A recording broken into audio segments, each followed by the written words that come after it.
Dahil dyan na sa mga yan, kinumpis ka naman daw at sinira sa harap ng DTI, yung mga timbangan. Alamin natin ang buong detalye mula kay RH23, Edwin Duque. Edwin. Miss Elaine Henry, babala ito sa mga bandaraya ng mga timbangan, lalo na sa iba't ibang mga palengke. Dahil sa oras ito ay daang timbangan sa Taruat at Valenzuela ang sinira at pinadaanan ng bulldozer para hindi na magamit pa ng ilang tiwaling tindera at mga tindero sa palengke. Ipinagutos si Mayor Wes Gatchalian ngayon na sirain tapos kumpiskahin ang ilang mga timbangan. Ayon sa alkalde, bawal ang manloloko sa Valenzuela dahil dapat anyang tapat, pakatarukan at ang kalakalan sa lahat ng pamilya sa lungsod ng Valenzuela. Pag bumultahin ng mula 5,000 hanggang 50,000 sa ilang pagkakamali sa bawat patuloy na pagsuway ng ilan, at kung ito'y lumampas na sa deadline ay maaaring kumpiskahin na rin ang kanilang business permit. Kapag nahuli na walang seal at i-calibrate na timbangan ay dinadala ito sa treasury para i-calibrate bago pwedeng gamitin uli. Ayon sa alkalde, merong inilagay na timbangan ng bayan na inilagay sa mga palengke ng City Hall.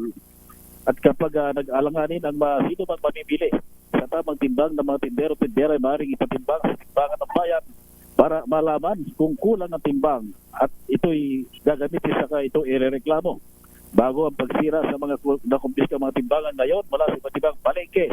Muling nag-ikot si Mayor Wes Gatchalian kasamang DTI sa pangunan ni Atty. Regino Malyari, ang direktor ng DTI at ilang pang mga opisyal ng pamahalaan para tignan yung mga timbangan kung patuloy pa rin lumalabag sa taas. Pero kanina ay naging tama na lahat yung mga timbang ng mga palengke dito sa Karuhatan na Valenzuela. Ilan lahat yung mga nakumpiskang palsipikadong timbangan na yan? Yung naiwan dito na hindi na tinupos, nasa kulang-kulang 200. Yan yung binuldoser na yan. Yung giniba na. Kasi ang paliwanag ni Mayor kanina sa mga digital scale, meron palang pabigat na inilalagay sa ilalim yan. Ano ang gagawin doon? Anong gagawin doon sa mga gumamit niyan? Yan yung pagmumultahin ng malaki. Yung unang pagkakamali ay 5,000. 5,000. Pangalawa, 10, may 12 at ang panghuli ay 15 at ang kapag umabot na doon sa putong sumubura na. Wala na. Ano ang katwiran, Edwin? Ano ang katwiran ng mga gumagamit yan? Ba't naman nila ginagawa yan?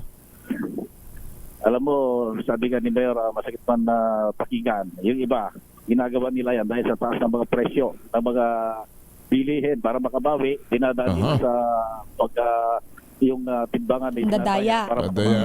Ako. Pagkamat pumapantay sila sa presyo sa merkado, yun pala, kulang yung laman ng timbangan na binibili. So, ibig sabihin, dahil mabataas ang presyo, ang angkat nila sa kanilang ibinebenta mahal din. Kaya dapat palabasin nila na kahit ang bigat na nakita ng customer 1 kilo, pero ang totoo lang kulang ng 2-3 guhit yon. Yung 2-3 guhit ibebenta uli nila sa susunod para meron silang dagdag na kita yun. Pero Edwin, iparating mo nga to kay Edwin. May nag-comment dito, i-verify mo din tong information na to. May timbangan ng bayan daw dyan sa may palengke sa Valenzuela, pero nakapadlock. Paano Ano yan? Nakapadlock yung aparato, pero yung sa ilalim yan, may timbangan sa ilalim para hindi madaya yung open yan Nakita ko kanina kung makikita sa video. Okay. Nakapadlock dyan yung aparato, pero sa ilalim nun, andun yung pinakatimbangan. Yung doon may papatong yung isang bibilhin mo. Ayan, timbangan ng bayan. May timbangan si Sir Henry.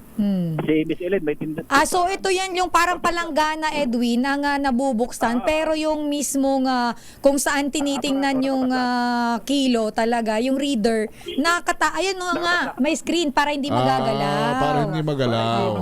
Ayun, tama naman.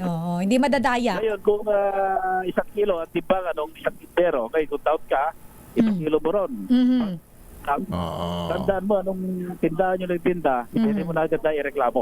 Ayun. oo. Sige. Kaya timbangan ng bayan.